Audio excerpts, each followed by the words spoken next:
Guys, hello and welcome back to the SpursRelated YouTube channel and podcast. Hope everyone's doing very well on this Saturday night of crazy transfer news. And as you can see, I'm joined alongside Wacko Jacko from Wacko Jacko's Talks and the main man, the man that's got, well, the flat cap on, the wacky chair, and he walks his dog, Bugsy Malone. It is Sean Butler of the Spurs Talk Show. Start with our guest, shall we, Jack? Sean, it's a pleasure to have you on, mate. It's been too long. How are you doing, mate? I'm good. How you doing? How's everyone doing? Jack, how are you doing, mate? You know what, Sean? You know me. I'm doing well. Tottenham in the next round of the Cup, and I'm looking forward to seeing Postecoglou's side go on a Cup run this year. So I'm good. It's going to be an interesting second half of the season. Everything to play for in both competitions. A team that's recovering in terms of our options. We've got obviously some news to talk about today. Hopefully some more news to follow in the next couple of days. It's going to be a fascinating 2024. I've just got a really good feeling about it, and I'm really happy to be here to talk about it with you lovely people. Love it. Absolutely love it, mate. We're going to do about a 40 to 45 minute live stream for you guys today. Get your comments in. We'll whack them up in the comments section, and we're going to be talking Timo Werner stats. Well, I haven't even said it yet. Obviously, the breaking news, if you haven't seen it, is that Timo Werner is joining Tottenham on a loan deal, 6 months, with an option to buy, as per Fabrizio Romano. I'm sure all the package details will come out further, but it does look like there is the option to buy of, I believe, Jack will probably correct me, 15 million euros is the set fee. Is that right? 15 to 20 million, somewhere in their region. I think depending on how he gets on at his time at Tottenham, they'll kind of finalise it nearer the time. Love it. And Sean, spinning round to you before we welcome some people in. Do you think that, like, what's the borderline for you in terms of 15 to 20 million euros? To me, in this day and age, seems like a steal for a 27-year-old striker that was once an absolute prodigy at RB Leipzig. And I mean, he's out of favour at the moment. How many goals, or how impressed do you have to be to trigger that? Like, what are your thoughts on that, mate? I have to be very impressed. I've got bigger ambitions in the summer. I know we're going to talk about it in detail, but for me to suddenly think that Timo's the guy for us for the next 4 years, then he has to absolutely just smash it out of the park, hit the ground running, be a perfect fit, the perfect like Cinderella slipper type thing for the second half of the season, which I don't expect. I don't sit here and have these expectations of him to go and bang 20 goals or whatever in 20 games or anything like that. But I do think he's going to be valuable. I do think it makes a lot of sense. But I just, for me, I think that there's going to be opportunities in the summer that aren't available now. And so I'm looking at this more of just like a good fit for everybody. We'll go through the reasons why, obviously, but I expect him to go back in the summer, and unless there's a brilliant outcome. And that's cool, right? Like if he does hit it out of the park, then great, we can look at it. But if not, it's only a 6 month. It's only a 6 month kind of option, and then we can, when the kind of market is a bit more settled and hopefully we've got more time, we can go to work on finding whoever the guy is for the next 5 years. Yeah. I feel like that is a common opinion amongst a lot of Spurs fans. Is we probably won't trigger the option to buy, but who knows? Let's see how the guy does. Spinning around to Jack very quickly. Jack, obviously it came out of the blue this morning. I hadn't heard anything about it before 10, 11 a.m. this morning. We got the Here We Go a couple of hours ago. Do you think this one was a little bit under the radar? And obviously Dragusin is dragging on, if you pardon the pun, for the last week or two. Do you think that is the tactics that Tottenham are applying in this transfer window, in terms of, we're talking about this one main signing of the centre-back, and then we suddenly get Werner out of nowhere? What do you think?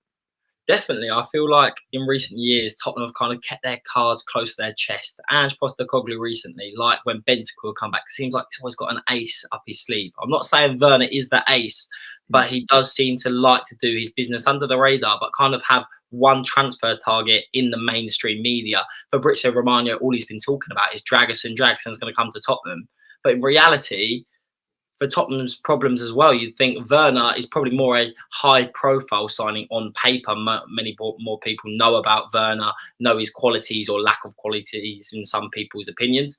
But yeah, just come out of thin air. I think Postecoglou, the one who Is he the one who leaked Harry Kane to Bayern Munich? He was the one always talking about it in the summer, and he seems to know his stuff on German football. Just leaked it this morning, and I was thinking, oh, is it going to happen? And by the end of today, it's all signed, sealed, and delivered and ready to go.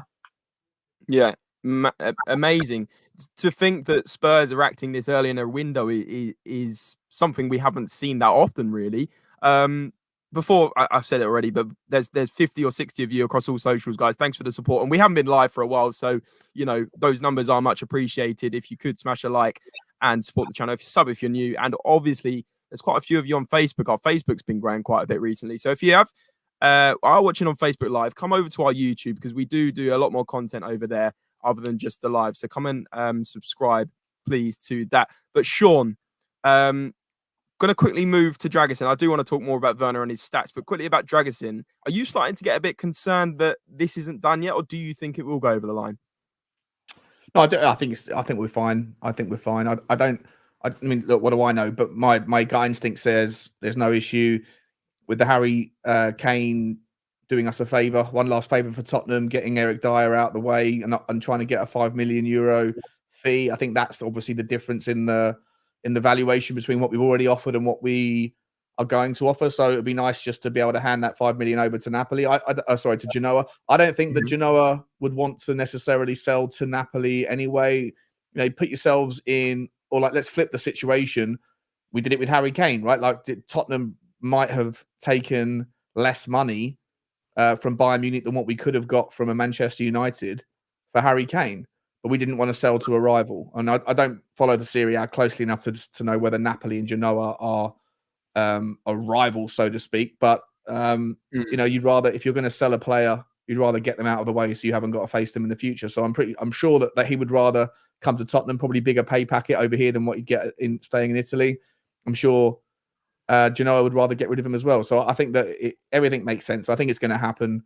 But I think the agent is just trying to talk up a lot of he's trying to get his big payday. So he's trying to kind of create a bidding war or whatever. But yeah, Dragusin's going to be here, in my opinion, as is now Timo Werner.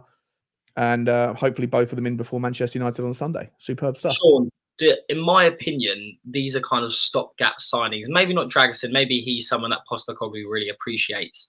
But I feel like right now we're putting in place a squad for the end of the season.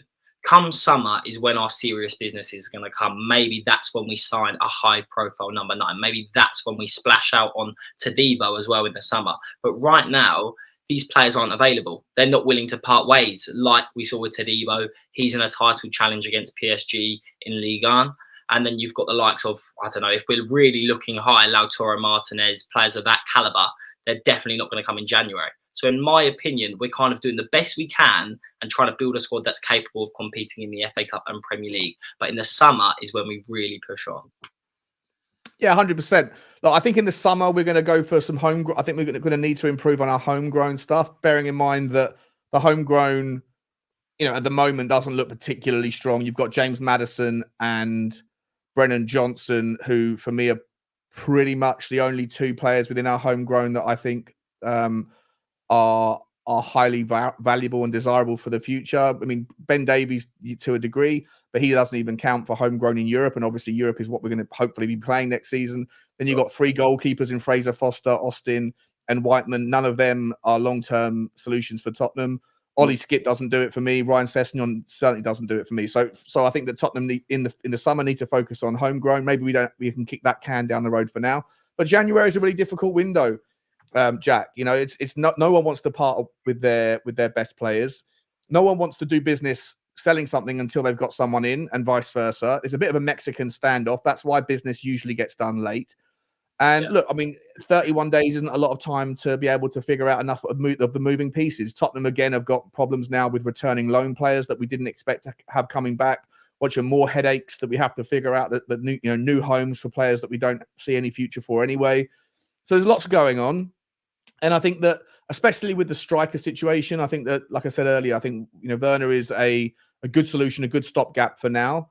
We'll figure that longer term thing out in the summer, unless he absolutely kills it. And then maybe we can, maybe there's the solution right in front of us. Time will tell. I would still hope that Tottenham can do one more bit of business, though, even with Dragusin coming in. I would hope that maybe there's a if there's enough time, maybe this will happen towards the end on deadline day or something. But I'd hope that maybe there's a midfielder coming in, because it appears to me that Højbjerg isn't in Ange's plans, that maybe there's something's happened there, or Højbjerg's head's been turned because for whatever reason, Ollie Skip is ahead of him in the pecking order. And Højbjerg last night didn't look like he was really paying attention or even interested when he came on, for my like. Apart from that, he did one good thing at the end. But and so if you're gonna if Ollie Skip is our kind of third choice at the moment or whatever, then there's issues there. So I hope that Tottenham do have enough time to be able to sort out the Højbjerg issue and also replace him with someone else. So there's still things we can do here, Jack. But to answer your question, mate, but I think the summer is really where we're going to go for it. Yeah. I'll follow up on that, the point you made, and I agree. I don't actually think Højbjerg has that interest. I think he kind of believes that he deserves better. He's a starting player. We've seen that he's been linked with Juventus in the past, and a lot of clubs have been interested in his services. Because in my opinion, there is a good player in Højbjerg, but he just doesn't fit that number 6 role. I don't think he has the passing capability to play in the number 6 for Postecoglou. I think he always wants to take one touch too many rather than flicking it around the corner to the fullbacks, which we know with Tottenham and Postecoglou, you want to play high intensity attacking football. But what I would ask then, if we are going to get rid of Højbjerg potentially, and this is a question to James and Sean, do you think our priority after we've made these 2 signings should be a number 6, someone who kind of is making those challenges but also comfortable in possession, or do you think it's someone who's creative in a number 8 role? Go on, James.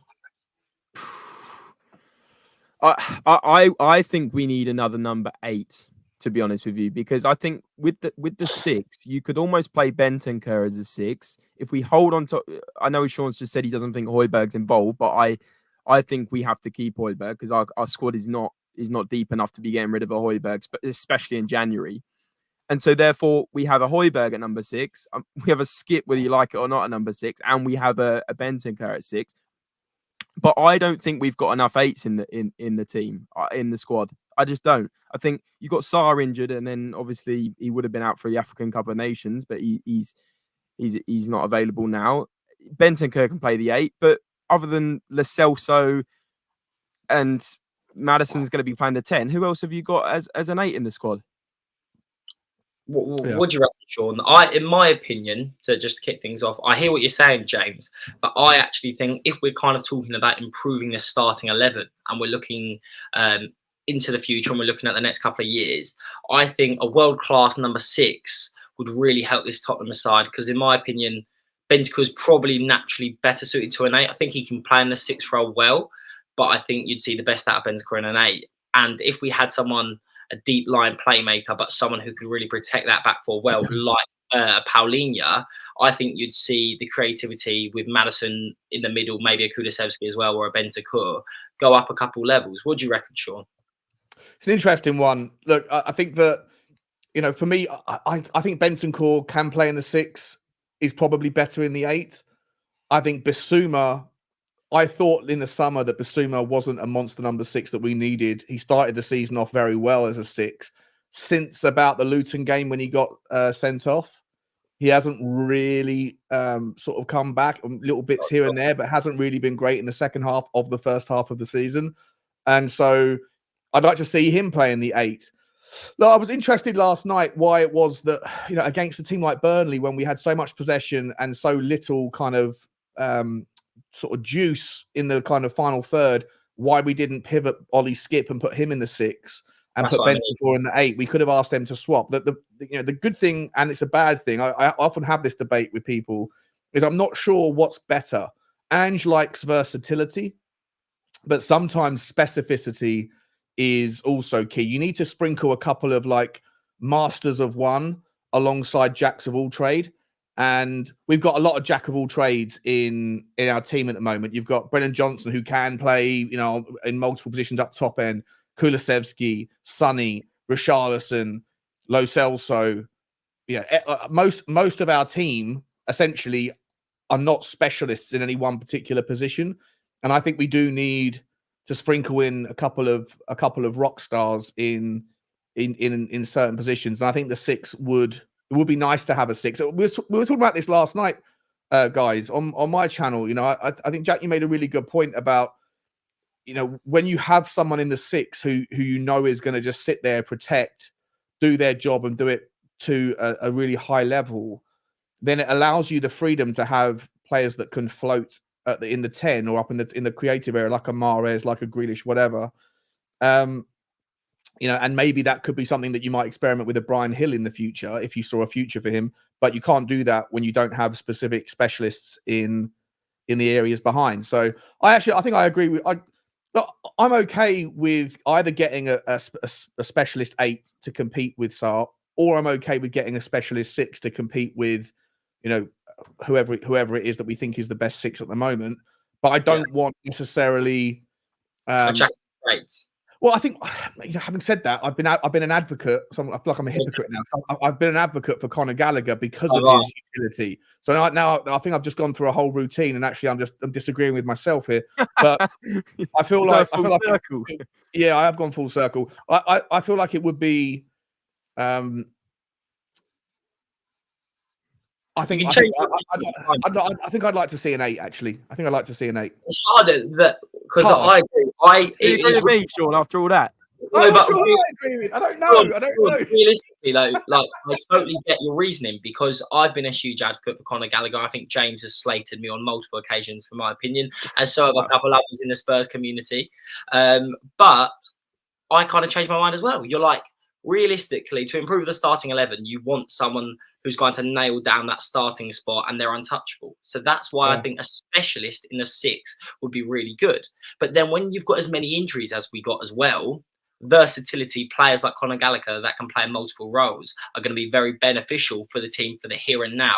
Yeah. If we're looking at the future and we're looking to really compete with the very best, I think a specialist would help us in the long term. If you hear what I'm saying. 100%. If you were to say to me, would you prefer a Palhinha or a Conor Gallagher? I'd probably say Palhinha, because I absolutely love the player. But if you were to then throw out a specialist number 8's name and then say, would you rather a Palhinha or someone who's an absolute, I don't know what's more important. I don't know. I'm not really sure, if I think about it, where we're weaker. Because I think that the players we do have in the 6 are good in this. I think Bentancur can handle the 6. I think Bissouma has shown when he wants to, he can handle the 6. I don't think Ollie Skip is good enough at the football club. I don't think Højbjerg wants to be at the football club anymore. And so, but you could look at Skippy and Højbjerg and say, well, both of those can be 6s and can be 8s. So if we're going to get a specialist, I'm not sure which one's more important, but a specialist would be nice. And I think the reason that we can't quite identify which one we need the most, whether that's an 8 or 6, is because we haven't seen them enough. We've seen a small sample size of Bissouma, and he was phenomenal at the start of the season in the 6. But then he had loads of suspensions, and he wasn't playing in that 6 as well. Same as Bentancur. He started in the 8, but since Postecoglou's come in, we haven't really seen him in the 6. We haven't really seen him at all. I feel like we need to give these players time before we can kind of make any rash decisions. But as we know, with all the injuries, we don't really have time to understand which player we need more. So that's why maybe we need to bring in both. But you can't make all those changes in one January transfer window either. That's why it's really hard. Look, if we were to move on an Ollie Skip and a Højbjerg and a Lo Celso, and then use that money to put together a little war chest to go and get, you know, 2 good players, one of them a specialist 6, one of them a specialist 8, then I think Tottenham would be looking really good, you know, because you still have the versatility everywhere else. But it's a difficult one. It's a conundrum. It's a conundrum for sure. Nice. Conundrum indeed. I know, guys, I said about 20 minutes ago I'd welcome everyone in the chat. I do want to do that very quickly because, guys, the numbers are growing. I'm very, very, very happy. There's over 100 of you guys in here across all socials, and we haven't been live for about, what, Jack? 2 months? So really do appreciate everyone coming over. We're going to do some more live streams coming up for the transfer window, of course. Got Glenn Meadows, absolute legend across all channels, supports everyone, supports Sean's channel, supports all the channels. He's brilliant. Saying good morning, noon, evening, everyone. You got Archie in here saying, yes, lads, Archie, hope you're well. Got Robert Hardy saying, Tina Werner. Bit of Tina Turner Werner. I like that. Simply the best. Sean will get his guitar out in a minute. You got On Your Bike, Scott. What a legend, by the way. Scotty. Still one of my favourite profile pictures. I don't even know why. It's just your dog with the map, but it just makes me laugh every time. It's brilliant. We've got Rob saying, great result, great win. But we'll talk about that performance again, guys, because I wanted to touch on the Burnley game last night, because it wasn't a good game, but we'll get onto that.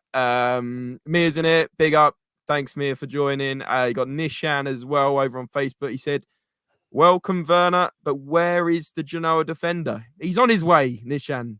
Honestly, hold your horses. He is coming. Stay patient, my friend. You got Rafi in here saying Tina Turner would bang out more hits than Timo. Whoa. She has got some belters, though, Tina, I'll tell you. Yeah, but I don't think she can anymore, unfortunately.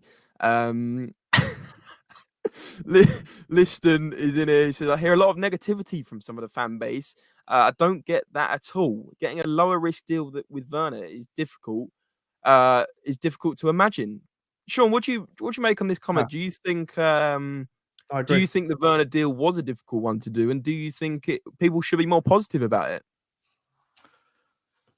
No, I think he's saying getting a deal with lower risk is going to be very impossible, right? And I completely agree. I think that there's high reward if he comes in and he's a confidence player. Like you can see if you go back and watch him at his best, you can see he goes through these little kind of streaks of form when he's on form, when he's confident, and when he's not, he obviously has those moments.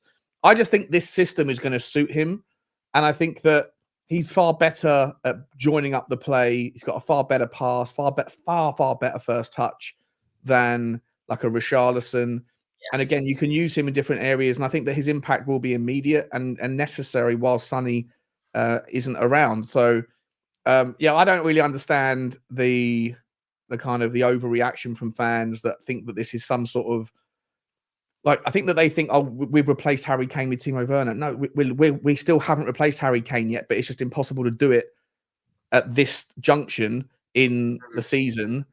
And you have to kick the can and wait until, the market is better, and that will come. But we still need something for now. So I think people are kind of, for me, I think they're missing the wood for the trees if you're looking at this as an overly negative sort of proposition. I think it makes sense, and I agree with Liston 100%. I definitely, and just to jump on the bandwagon there, I think as a club sometimes we don't live in the here and now. We don't kind of adapt to the problems that we face. And right now we know Tottenham are in an injury crisis, and we need to adapt to that. We've got a serious chance of finishing the top four. If not, really, we're competing with Liverpool, Man City and Arsenal. We're only 6 points away. I'm not saying that's where we will be at the end of the season. But if you're looking at face value, 6 points behind, 1 point behind Arsenal, you've got a realistic chance of competing with them at the end of the season. You're not going to bring in the big strikers like Asim, Heung, Lautaro Martinez. But if you're bringing in a versatile striker like Werner, who's been to the Premier League, and someone with his quality that wants to prove a point at a cheap fee, in my opinion, it's a no-brainer and it's smart business. And as Spurs fans, you've got to live in the moment sometimes and then plan for the future in the summers. I think in the January transfer window, you need to solve the issues like we did with Bentancur, like we did with Kulusevski. Yeah, I agree. Spot on, Jack. Spot on. Paul Markey thinks we need a 6. It's a 6 we need. Bentancur, Sarr and Gio can cover the 8. So I guess he goes sort of the other way and thinks we need. Jack, did we get your full answer? Or I can't even talk. Did we get your full answer on which one you'd prefer, 6, 8 or 10? Well, you know me, I talk a lot, so we probably did get a pretty answer. But I would say I went more towards the 6. I think we need a specialist because I'm hoping that the injury problems will stop. And we will get Maddison back. We will have Kulusevski, who could play in the middle with Maddison. And then that allows us to have a specialist 6 and allow Bentancur probably to play slightly further forward. Because realistically, Bentancur at his best is a fantastic number 8. He's creative. He's good work rate off the ball. And him and Sarr can compete for that spot. I think we've got the ability to have a fantastic midfield 3. When everyone's back fit and firing, look at the squad depth we have. I know I'm going off the beaten track here quickly, but I'd like to hear your thoughts. Compared to other Premier League teams, you've got Lo Celso, you've got Bentancur, you've got Kulusevski who can play in the middle, you've got Maddison, you've got Sarr, you've got Basuma. You're talking about players there of a serious calibre. Basuma, in my opinion, at his best, gets into probably most teams in the top 6, maybe apart from Arsenal and Man City. Definitely starts for Liverpool, definitely starts for Manchester United, probably starts for Chelsea. And then you've got Sarr, who's been a revelation, if that's the right word, revelation, that's what I'm looking for. I just think we've got serious midfield squad depth. We just need to sign players who are specialists in that position that allow Maddison and Kulusevski and Bentancur to do what they do best, and that's be creative. Okay, then, Jack. Let's keep going on this topic then. Who would you sign as the 6? Putting you on the spot then. Who's out there that's realistic that you would sign? Realistic? It's hard because in the hearing that I'd love to say I've done more research for this video to look at a specialist number 6, but from an eye candy point of view, well, not eye candy point of view. Whoa! This has gone off and being attractive. From an eye, let me make sure I get my words right, okay? Don't want to be cancelled. I would say João Palhinha at Fulham. I think he was linked with Bayern Munich. He was linked with Liverpool. He's a fantastic football player. He's exactly what you want. He breaks up possession really well. He's comfortable on the ball, and he's a fantastic tackle. I don't know his stats, but I can guarantee you he'll be right up there for the most ball turnovers. And I think realistically, if you put £60 million on him, Fulham can't really say no. Maybe 70. What do we reckon? Do you not think Bayern are going to come back in? Sean, what do you think? Palhinha, would he be your number 1 pick for number 6 if we could realistically get him? I mean, there's lots of 6s. I think that Zubimendi at Sociedad is a really good player. He plays more in a double pivot, but and we obviously don't. But when you think about the fact that we've got inverted fullbacks that support the 6 anyway, then it kind of appears to be a double pivot at times. There's loads of good 6s out there. But yeah, look, if we got Palhinha, I'd be absolutely over the moon. He's a bit of a dirty player though, so he'd fit right in with our horrendous disciplinary issues. Much like Conor Gallagher. If we went and got Conor Gallagher and Palhinha, we would have, in terms of like cards per game, we would have one of the kind of the filthiest teams in the history of the Premier League. Yeah. We'd be averaging about 5 yellows a game. Yeah, we'd have a lot of suspensions, which is important. The importance of having a squad, right? But I do love him. I don't think we're going to get him, to be honest. But love it if we could. And who was the guy you said for Sociedad? Just in case, because I hadn't heard of that name. Zubimendi. Well, there's a couple of players at Sociedad, but Zubimendi's my favourite one. Someone mentioned. Sorry, James. I was just going to quickly say Girona are absolutely flying in La Liga at the minute. Sorry, there's me. I say no, I can. He's Romero. But is it Alex Garcia at Girona? Tell me in the comments, guys, if you heard of him. Apparently, he's absolutely phenomenal. So maybe that's an option as well. Sean, what do you reckon on that? Do you know much about him?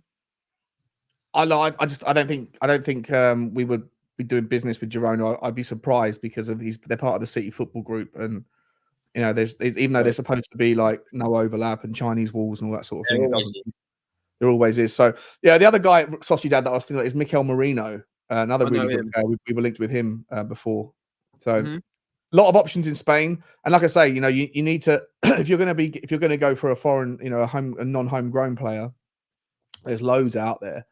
And when you're playing with a single pivot, but you've got the inverted fullbacks, they end up acting as a double pivot at times anyway. So, which expands and broadens your ability to go and look wherever you want to go. But I just worry about like I said earlier, I think that the non-homegrown thing is an issue. Our squad's chock-a-block. If Eric Dier goes and Hugo Lloris is off the books, then we've got space now for Timo Werner is going to take up one of them, as is probably the other the fellow Dragusin. Yeah. And obviously, in order for us to make room for someone else, then we need not only do we need to make new homes for the players that are returning from loan, but we'll also need to sell someone else to make room for a non-homegrown player. So for Tottenham to bring in another 6 or an 8, we need to move on a Hotspur or a Lo Celso. Yeah, no, agree. Guys, putting you on the spot now. How much we're talking about wages there and talking about freeing up wage bills, etc. How much are we expecting Werner to be on? Because we're paying 100%. Just to break down this deal, by the way, we got him on a 6-month loan. We'll also include buy option clause, but not mandatory. But we're paying 100% of his wages till the summer, aren't we? So how much is his wages? Do we know? Oh, has James cut out? It is. Hang on, let's have a look. 3 million, is it? 3 million a year. Hang on, let's have a look. See. 3 million a year. So one. He gets paid according to Capology, he Yep. gets paid 200,000 euros a week. Wow. Oh, and a bonus of 38,000, so 230,000 euros a week, which is about 180k. a Wow. lot of money. That is a lot. Jack, do you think that's too much? We won't be paying him that. I think Well, with we our. will. Say again. Oh, We of are course we paying it. Wow. Would you really think he's on £100? If he's on £180,000 a week, I'm surprised. Really, we're spending that much money. But realistically, maybe we're turning a leaf and we're saying we're in a serious position right now and we need to invest in a striker. We're going to get him for probably not much of a loan fee. We're just covering his wages. Then why not? We need to adapt. We need to live in the here and now. And we're kind of identifying the problems. We need another versatile forward. And I do think Werner will probably be a mainstay till the end of the season. I think he's probably a better footballer than Richarlison. I think he will get in more attacking positions. And I think his link-up play is not actually that bad. And once you have Son back, you probably play Werner through the middle and Son and Johnson. That's a lightning front three. I know we were saying on the other day, Sean, on your stream, that Johnson off the ball is lightning quick, but when he's actually driving with the ball, we don't know if he's as fast. I've had a time to think about it today when we were saying Johnson was not showing much technical ability yesterday, and it really wasn't another good game for him yesterday. But I still believe there's a player in there. And if we have more creativity, if we have James Maddison back, if we have Lo Celso fit and firing and Kulusevski, we're going to create much more chances for Johnson. And I think that's what he needs. He didn't have much to go off yesterday. You didn't really have anyone in that front three that he could link up well with. So I'm hoping now we've got Werner as well. You've kind of got another attacking outlook. So I think it's a really interesting signing. I'm really excited now. Yeah. 200,000 £200,000 a week apparently is his is his total compensation according to Capology, which is usually quite close to the money. So yeah, and Archie's made a good point. He's saying if we sign him at the end of the season, his salary will probably increase as well. Tenople's saying 5 million a year. A lot of people, you guys, thank you, have said 165. So basically, Sean, if we go with what you're saying, it's either between 165 and 200k a week. So we know it's a lot. It's a lot. A lot. Yeah, a lot of money. There's no loan fee applied to this, is there?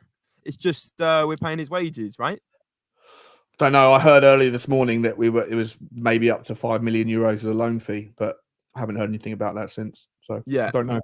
Right. Let's talk about. There probably is a loan fee, to be honest. There probably is something. It's got to be something, hasn't there? Yeah. Surely. Craig's saying that there's too much money for a guy who couldn't hit a barn door at Chelsea. Now, this leads me on perfectly to what I wanted to talk about. His stats. We're going to go with FB Ref to start with, but Sean, you're better at the stats than us. So we can migrate to another website if you'd like. But I just wanted to talk about his strengths, his weaknesses, and also, are we concerned about that spell at Chelsea where he did miss a lot of very good chances in front of goal? Because let's start with that. Sean, are you concerned about that spell at Chelsea from Werner? A little bit, yeah. But who was the last, since Drogba, who was the last Chelsea striker that really packed in the numbers? Definitely Jackson, that's for sure. Yeah. Right. I can't name you one. Not many, is there? It's not many. Yeah. I can't think of any. So you've always got to kind of like factor in when you're thinking, why didn't it work out? And I haven't followed him that closely, so I don't know whether it was he didn't like the style of football, he didn't settle in London, the Premier League was too fast for him, or it was a confidence thing, or if he's just not that good at finishing. I genuinely, like, the player before he got to Chelsea was really good, right? He's banging in 2 goal assist contributions for every 3 games played over the entirety of his career, including the Chelsea stint and including since he's gone back to Leipzig. So, he over his career, you look back and you can see a guy who can finish and can create. Yes, things have not necessarily didn't work out at Chelsea and haven't been great since he's gone back. There's a player in there, but in terms of why it didn't work out at Chelsea and is it a concern? It's a concern if it's any of the factors that aren't going to change when he gets to Tottenham, like his confidence, his ability, or the Premier League being an issue or something like that. But if it was down to Chelsea's football, the manager, his teammates, like whatever, if it was any of those things that are no longer a thing, then that's not really that doesn't concern me, right? And I think that Ange has got a good way of getting the best out of players. Everyone loves playing for Ange, so yep, you know. And this is we'll find out, won't we? We'll find out in about a week's time.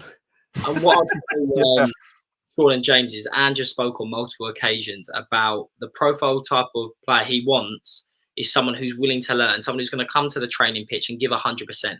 If you watch Timo Werner at Chelsea, this man would never stop running. He was always trying. He always wanted to get that goal. And we know he's got quality. If you play for a team like Chelsea, you come under so much pressure. Even the likes of Mohamed Salah and Kevin De Bruyne have failed at Chelsea. It's a hard place to go and be that main man, especially if you haven't got that character, really, that almost egotistical way about you that you believe you're the man. And clearly it didn't quite work out for Werner. But I've seen lots of Chelsea fans come out today and be like, we loved Werner. He just didn't quite finish. He wasn't quite up to the standard. But I believe, like we said, you don't score 30 goals in the Bundesliga for nothing. You've got to have some characteristics about you to be a serious football player. And I think it's a no-brainer for the fee. James has got the stats up here. James, I'm sure you'll take everyone through it. But before you do that, guys, there's 135 of you in here right now, thanks to Sean as well, I'm sure. If you've come over from Sean's channel or you're new to the channel, make sure you smash the subscription button. You like the video. It helps us so much.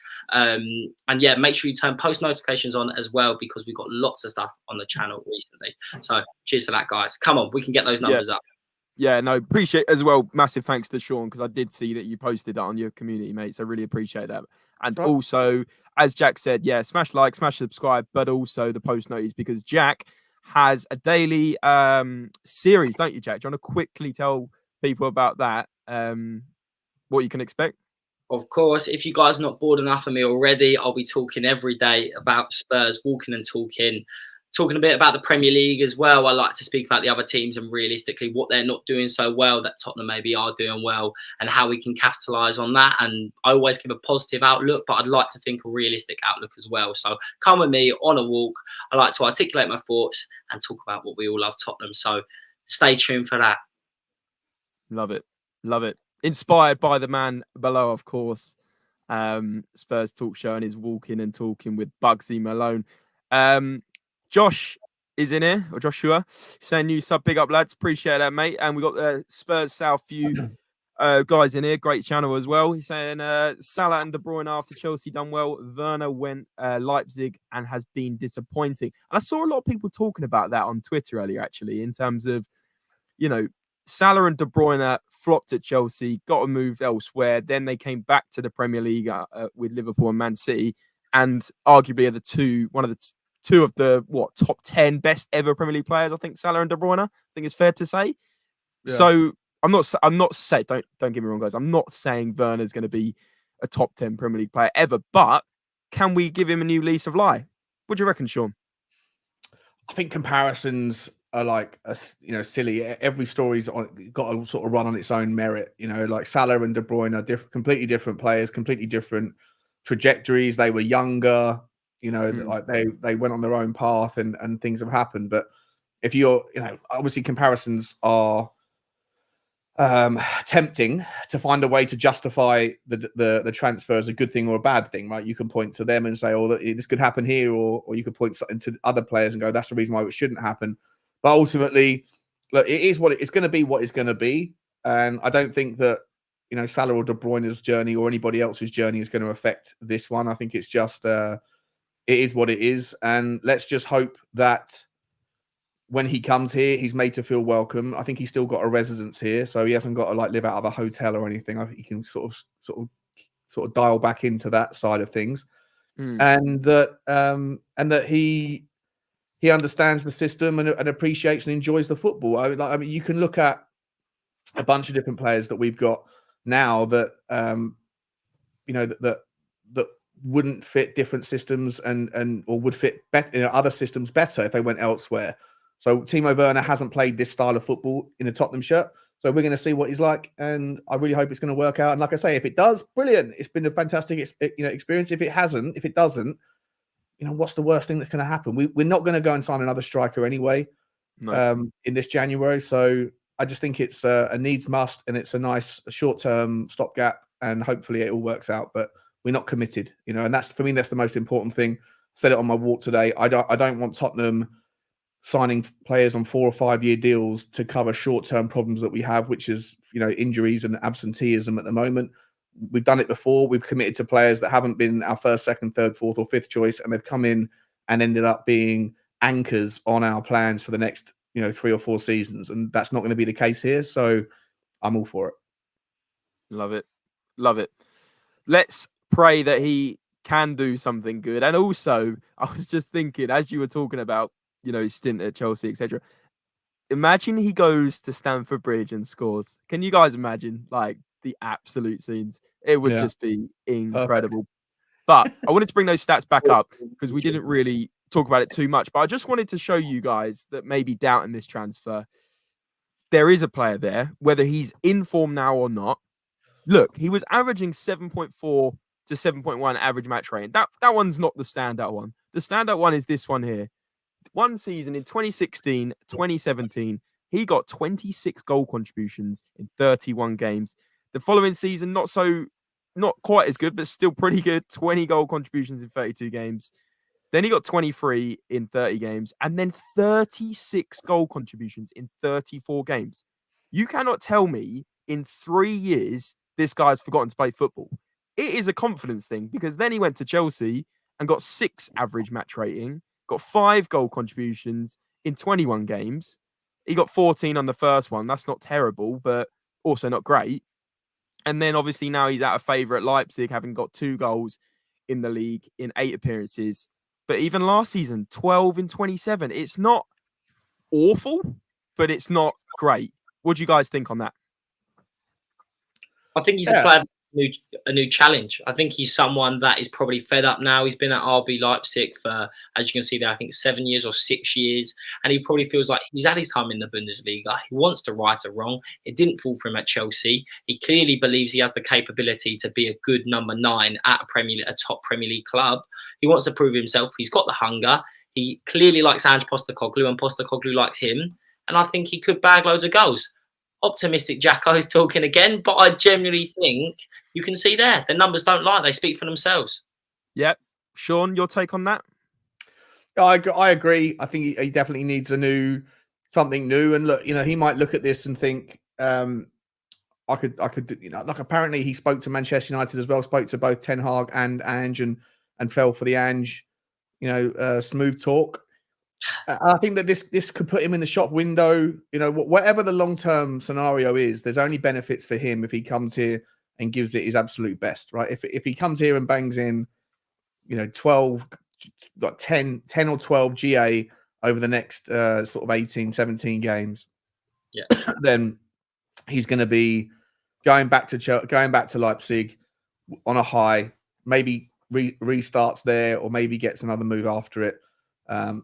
It's all about a good fast start for him, and you know what? We need that to happen as much as he does. If he starts slow, if he has a terrible, you know, opening debut or whatever where he misses a sitter, then it could all fall apart. But if he starts well and hits the ground running, then his confidence will fly and grow, as will Tottenham's, because you know we need him. We need his impact more in the first 6 weeks than in the last 6 weeks, for example. So, yeah. Look, stats are the stats, mate, but that's the history. That's the past. Let's look for the future, and you know, it all depends on all over him. What we actually need to assess is, you look at this Tottenham team this season. We've actually, I think, scored the most goals in open play in the Premier League. How many chances are Tottenham at their best, with their best players on the pitch, your Maddison, your Kulusevskis, your Sons fit and firing? You are going to create so many chances in this Postecoglou team. Werner running in behind with his pace, having loads of goals, having a crack all the time, is going to score. I genuinely believe that. The more I think about it, you're going to have Sarr, who's going to, when he comes back, he's going to be able to cover Porro. But then if you can have Maddison on the pitch, Kulusevski on the pitch as well, with Son, I can see Werner getting so many opportunities. Richarlison, we all like him. He's aura off the pitch, whatever. But if we're being completely honest, he probably isn't a good enough footballer. I actually think Timo Werner has enough technical ability to score goals for himself. I think he can create a goal. If you look at his best goals at Chelsea, RB Leipzig, he can score from distance, but he also has good intricate feet to kind of shift the ball so he can have a shot for himself if you watch him closely. I haven't seen Richarlison do that once for Spurs yet. And that's why, if we're giving Richarlison this much time and this much praise, I think Werner could score a hatful of goals. The more I watch him play, the more I see Werner at his best. With a manager that believes in him, we know how powerful confidence is, guys, in whatever you do in any industry. If you're enjoying what you're doing and you believe in yourself, and most importantly, if someone believes in you, you're going to perform better. 100%, mate. Spot on. Love it, mate. That's a bit of inspirational quotes as well from Jack there. One of my running podcast or something, honestly. Saturday night, having a beer, having a hot chocolate, just turn your Jack Burford quote and you sort yourself out for the evening. You're gonna start posting on Instagram with the black and white like tiles as well, Jack. Like, I'm a man of many talents. If you want to see it, guys, make sure you see it. But after that, hit the like button, guys. Come on, we got Sean in for you today, and we've got 20 likes, and there's nearly 200 of you here. He's kindly put aside his evening for us for the next 15 minutes or so. So please smash the like button, and if you haven't subscribed to the Spurs Talk Show already, I'm sure you have, then make sure to do so. Yeah, do please go and sub to Sean if you haven't done so. But I'm sure 200 of you in here are very familiar with the man himself. But I wanted to say thank you to Daniel Horton, who has become a channel member. So thank you very much, mate. In terms of what you get for being a member, is, to be honest, at the moment, just supporting us. But like we said, we are just starting off the lives and everything else again. So there will be some channel perks if you do become a member. And it does help us out as well. So I know Sean does this. Sean, is it Spurs Talk Show Puppies and Ponies, is it? Yeah, so show puppy and a show pony. Yeah. So there you go. You got different tiers at Sean's ones, and I'm sure you get different perks. But that is on the way. Really, so really appreciate that, Daniel. And yeah, I think you can become a member in the join button below. So really do appreciate it. But the main thing, as Jack said, smash like, subscribe, post noties on for our videos would be much appreciated. That's all free, and of course subscribe to Sean. But we're gonna go for another 5 or 10 minutes. I know Sean has to go at about 8 o'clock, I believe. Is that right, Sean? So yeah, like a couple of minutes before, if possible. Yeah, so we'll wrap up in 5. Glenn Meadows is saying off the ball contribution should have been assessed as well, and that's part of being in an Ange system. You know, the off the ball play, the pressing, it's all very important. So Zach saying, big up lads, Werner is coming in at the right time, and for a manager that will put faith in him and trust him, which will bring his confidence back. He will be a baller and show it by the end of the season. There's a lot of confidence. I did just put a poll out in the chat. I'll have to check what the stats are. But so far, 72% of you guys are happy with Werner at Tottenham, and 28% of you aren't happy. So those 28% that aren't happy, I want to hear what your thoughts are and why you're not too happy about it. Maybe you think it's a lazy signing. Maybe you don't think he's good enough. But I want to see in the chat the positives and the negatives. Craig's saying he's very weak on the ball. Here is one of the negatives. That's why he didn't do well in the Prem. German league is more touch football. Let's spin this one to Sean. What do you think, Sean? I wouldn't say he's weak on the ball. I think, well, listen, he's far better on the ball, certainly far better at joining up the play than Richarlison is. If you're going to play him in the 9, if you're going to play him in the 7, then I think on the left, I think at the moment we haven't got someone who can drive at players in Sonny's absence. I think he's good enough at doing that. I think he's got the pace. I think he can take players on. And then when Manuel Solomon comes in, I think you have something different to compete with. He's definitely not the greatest player on the ball, but he's not the greatest at doing anything. He's a good player whose skill sets from other areas. But I'm not that concerned, and I think he's better than what we currently have on the ball anyway. So it's a massive improvement. And like I say, guys, I don't think we need to necessarily overanalyze it, because we're not committing to this guy for anything longer than 6 months, and he's here to do a job whilst we're short in some key crucial areas. When Maddison comes back in and he can find the space, you're not going to need to worry too much about Timo Werner on the ball. Timo Werner's going to be the guy that's going to be receiving receiving the ball through the channels in the back end. So agreed. Yep. And Maddison's only a couple of weeks away. So yeah, sure, otherwise it is no risk, reward there to be earned. He's going to have a chance to put himself in a shop window. And if we all fall in love with him and he sets the world on fire, then we've got an absolute steal on our hands. But before we let you go, because I'm sure you're a busy man, I would quickly ask the chat as well. Eric Dier to Bayern Munich. How has he landed himself such a big club? Is he there to kind of Harry Kane's laces, clean his shoes, or do you think they've seen something in him that we potentially haven't? You know what? I saw some Bayern Munich like fan accounts on Twitter going out and getting the compilations of Eric Dier. And I'm like, and this guy's like, welcome, Eric. What a player we've got. I can't believe we're getting this guy for only €5 million. And you can see all the Tottenham fans in the comments, like with that kind of emoji, like yeah. I'm not sure, I'm like, it's one of those things where you kind of you realize that compilations can be put together about any player and make them look like world class, because it is every single good thing that Eric Dier has ever done. Soldado, like the second coming of R9, Soldado to N17, and then Janssen. Oh, he just can't stop scoring. Yeah, honest, like I watched that compilation clip and I was like, imagine if you didn't know Eric Dier, you'd look at that and you'd be going on your own fan channels in Germany going, this guy can score goals. He's brilliant in the air. He takes penalties. He takes free kicks. He's an absolute monster at the back. We've got the next Virgil van Dijk coming over, ladies and gentlemen. It's going to be absolutely phenomenal. In the end, it's Eric Dier, Yeah. What if we're being honest, we all believe that Eric Dier hasn't got a future in the football club. But I'll quickly end it on a more positive note. Do you think? How would you summarise Eric Dier's time at Spurs? Do you think he's been a competent player? Because at the start he was part of a fantastic squad in Pochettino. He was very good in the CDM role, and he's a player who I think did love Tottenham, and it just hasn't worked out, and he's definitely not in Postecoglou's plan. So do you think sometimes he's scapegoated? I think he's scapegoated all the time. I think Tottenham, a lot of Tottenham fans who hate him, first of all, they kind of bucket Ben Davies and Eric Dier in the same conversation, which I think is unfair on Ben Davies more than it is Eric Dier. But I think that there's a little bit of kind of like poor reverse engineering of why we can see goals. Like if we concede a goal, it's automatically, well, let's see who the player is that didn't make the tackle that led to the goal or didn't jump or whatever.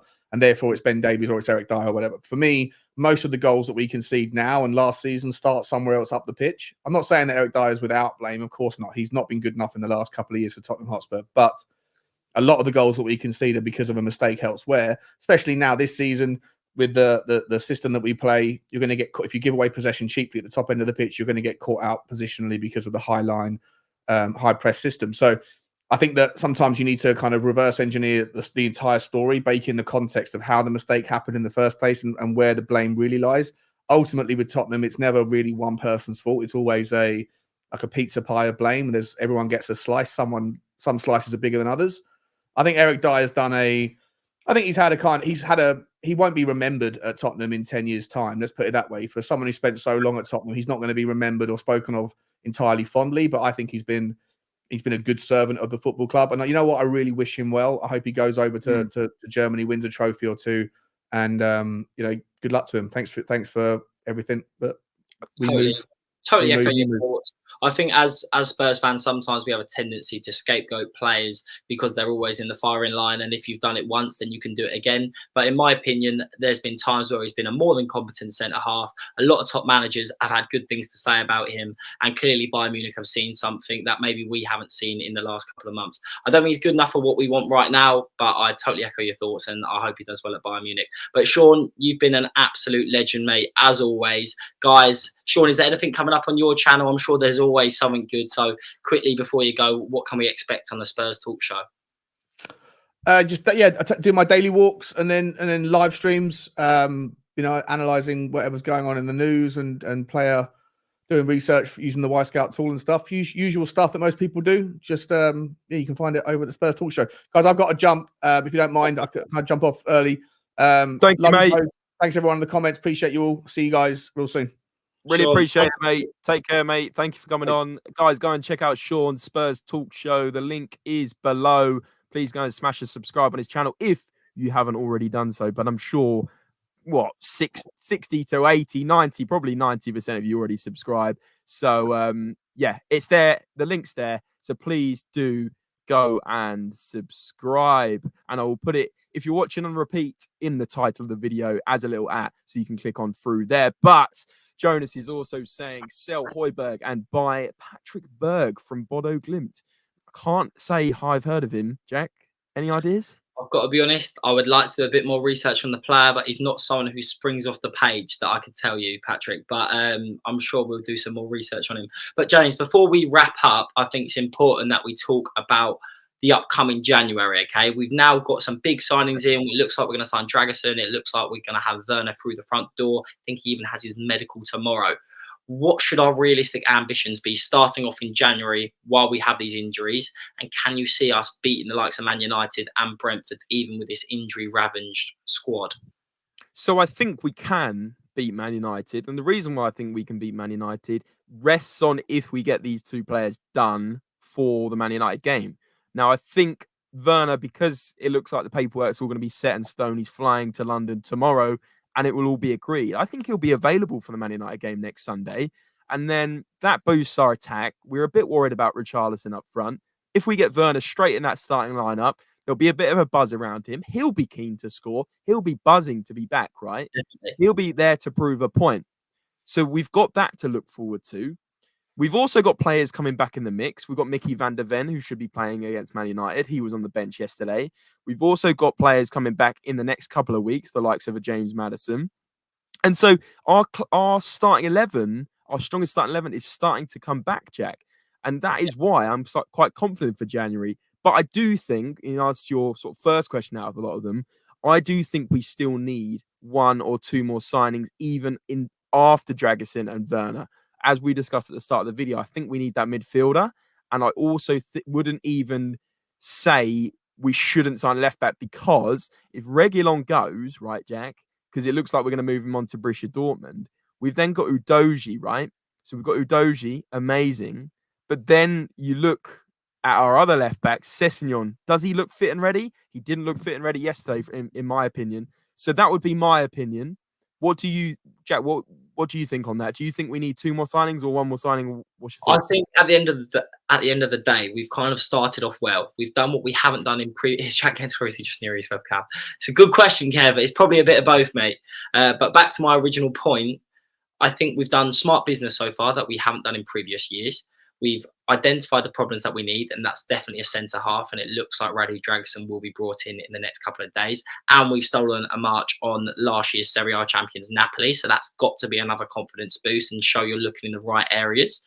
And it looks like we've brought in another versatile forward, who's someone with bags of ability, someone who's done it before in the Bundesliga and played in the Premier League. So I think we've started off really well, and now it's about signing opportunistic players. What players can we identify that we could have?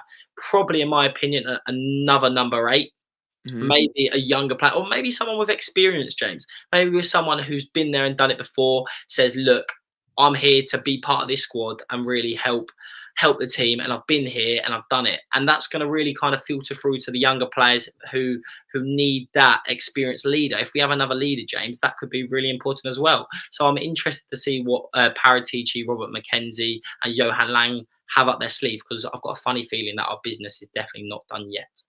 Yeah, no, completely agree. Paratici's always cooking. We didn't expect Werner to come in. That one's been done under the radar. You know, that must have been in talks for not since 10 a.m. this morning. They must have been working on that for the last few days, maybe even last few weeks. But Matt says, nothing against Perisic. He was class. But for a signing to add value to squad, they just need to be better than one player. Perisic adds 0 to squad because he won't play this season. So Werner adds value. Yeah, fair point, fair logic. And what was the other comment I wanted to bring up? Kev, he said, hi, Jack, James and Sean. I'm really excited to see Timo in a Spurs shirt, pacing up and down the left and linking up with Johnson and Richie. It's really good business. I think most people should be happy with this. And I think the votes were saying about 70% were happy with this deal. So you guys seem to be pretty happy. Ali G has apparently just posted about Højbjerg. We'll probably cover that in another video. But guys, in terms of other videos coming up, transfer window, it's mental. I mean, today, how much news did we have, Jack? We had Werner, we had Dier, we had Dragusin. There's updates all the time. And guys, we are going to be doing videos every single day. We did it in June. We pretty much did daily videos. We're going to be doing it again. So please, if you haven't done so already, subscribe to the channel. It's free to do so. Smash the like on this video. And, of course, comment your thoughts on all these topics. But also, the main one, other than like and subscribe, post noties on. There's a little icon below the video. If you guys could chuck that one on, I know a lot of you are watching on Facebook and Twitter. So if you come over to YouTube, post noties on and like the video, that'd be most appreciated. Jack's doing his walks every day. We're doing transfer updates every day on the channel. So I hope you guys are looking forward to that. And we've got over 100 likes. So guys, also I wanted to say a massive, massive thank you to you guys. I know a lot of you have come over from Spurs Talk Show, Sean's fantastic channel. And I really do appreciate you guys dropping by and dropping a little like and sub. It does mean the world to myself and Jack. I think this is probably our most viewed live stream ever. I think it hit 220 live viewers at one point. So I'm honestly buzzing. I know Jack is as well. He's like the cat that's got the cream over there. And Callum Roch is saying we need to get players out again. Spence, Reguilon, Perisic, Hill. Jack, I feel like we should do a video on players out because obviously we've talked a lot about players coming in. There will be players going out, potentially Højbjerg. Reguilon looks like he's on his way out. And I mean, Brian Hill's not up to the standard at the moment. So there's going to be some more outgoings. Kev said, and I think we'll wrap up on this one, Jack. Do you think Ange is getting the best out of the owners? That's Kevin, or Kev, whatever you prefer to be called. That is such a cracking question. Genuinely, James, I love this because I think it's completely the truth. I feel you're seeing a different side to Levy. You've got the likes of Conte and Mourinho who are so egotistical in their ways and that you can only listen to them. Their opinion matters, and they're not afraid, realistically, James, to slate you in the media. With Ange, you've got someone who's willing to back Levy, but he also has the backbone and he also has the resume and the record where he's won trophies before, where he can kind of say, look, I've done it and don't treat me like a mug because I will walk out and I deserve better. He's got that kind of backbone about him to say, I need these signings. We're doing it early and we're going to work together to make sure there's a solution for everyone. Ange's not asking for the world. He's asking for players that are going to suit his style of football and make this Tottenham side the best they can be for the next 6 months. And that's why I think he's bringing the best out of Levy, because Levy's happy, Ange's happy, and there's a feel-good factor around the football club. So, cracking question, Kev. We really, really appreciate your comments. Yeah, no, and just to quickly put on top of that, the thing is, when it was the ownership and Mourinho, or the ownership and Conte, there always seems to be that friction between who's the big character, who's the muscle. It was always like Mourinho, I'll get this. Conte, I want this player. And sometimes it was unrealistic. Whereas Ange, he comes with more realistic plans. He comes with more realistic targets. And it seems like Levy and Co and Paratici try and get it done more for Ange. That's what it seems like from an outside point of view. Sorry, James, I'd say quickly, there's a willingness to work together. Like, I think you saw Ange and Levy at the Tottenham Arsenal women's game. They actually they work together. They're willing to go out and say, look, like, let's solve these issues. We want the football team to be in the best place possible. Levy looks like he absolutely adores Ange, and Ange is liking the fact that Levy has put his trust in him, gave him an opportunity when other top clubs didn't really believe in his ability. And now Ange has shown what he can do, and we're all in absolute awe of him, because how can he make this Tottenham side play such good football in such a short amount of time? He's like, right, you deserve rewards. We're going to get a transfer. We're going to get a centre-back in the first couple of weeks. We're going to get you another versatile forward. And we'll also look at opportunistic purchases, even if we haven't got bags of money. And that's what I love. And that's why, guys, we're in for an interesting next 6 months. We're still in the FA Cup. We're 6 points off the top of the league. And we're 1 point behind the Gooners. Let's be honest, guys. Smash the like button if you're excited, because this could be Tottenham's year. Who knows? It really could. I'm more excited about the FA Cup than the league, if I'm being honest. Because realistically, putting a level head on, I think top 4 is on for the Premier League, but people are talking about the title. I don't want to get involved in it. It's absolutely huge, isn't it? Top 5, you're talking about a Tottenham side that many people were put in 6th, 7th, 8th, 9th, saying without Harry Kane, you're not going to score the goals. You don't have the creativity. You don't have the attacking output to compete with the very best. And Postecoglou has come in and said, no, we're going to play our football and I'm going to stick to my beliefs and we're going to create opportunities. And that's exactly what he's done. So, guys, if you've enjoyed today's video, let us know. If you're excited about the content coming up on this channel, and especially about Spurs, smash a like button, smash the subscription button. And today's been an absolutely smashing stream, I'd say, James. Loved it. Absolutely loved every moment, guys. I would thank every single one of you that has put a comment or smashed a like or even a new subscribe. I think we've gained around about 50, 60 subscribers just this stream. And I hope that can continue to grow as we push towards 3K and then beyond. But the regulars like Glenn, Derek, Kev, you guys have been incredible. Simply Ace is back in here. Mile High Hotspur, great channel. Matt Spurs, There's been so many. Chris, Paul, you guys are fantastic. Like I said, I would read every single one of your names out. Derek Smith, but I just don't want to keep you guys for another hour. But I hope you have enjoyed the stream. Please do like, subscribe, and those post notifications mean the world to us, because it means that as soon as we upload, you guys see our uploads. And you're expecting an upload every day, and we are not going to fail on that one. So you expect a video tomorrow, Monday, Tuesday, Wednesday, and so on. So guys, make sure you subscribe and turning those post noties on. And of course, comment your thoughts if you're watching offline. But Kev just said, don't thank us. Get a beer in. Guys, if I ever see any single one of you at the Tottenham game and you see me, let me know. I'll buy you all a beer. It's all part of the community. It's all part of the love. But guys, that is all we have time for. Thank you so much once again. Thanks to Jack. And of course, thanks to Sean. Please go check him out if you haven't already, but I'm sure a lot of you have. So do go subscribe to Spurs Talk Show as well as Spurs Related. And that is all we have time for. As always, guys, remember, Come on, you Spurs! Come on, Timo Werner.